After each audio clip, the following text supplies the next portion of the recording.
नदी ने कुएं से कहा, ए कुएं तेरी क्या औकात है, मैं तो बहुत बड़ी हूँ और आपका दायरा तो बहुत सीमित सा होता है।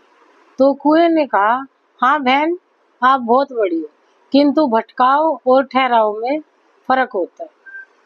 आप भटकती हो, आप जब ऊपर से नीचे आती हो तो आपका पानी खारा हो जाता है और मैं एक जगह ठहरा हुआ हूँ। मेरा पानी जब नीचे से ऊपर आता है तो मैं मीठे का मीठा रहता हूँ। हे नदी, आप प्यासे के पास जाती हो, किंतु प्यासा मेरे पास खुद चला आता है। कुएं ने ऐसा कहा।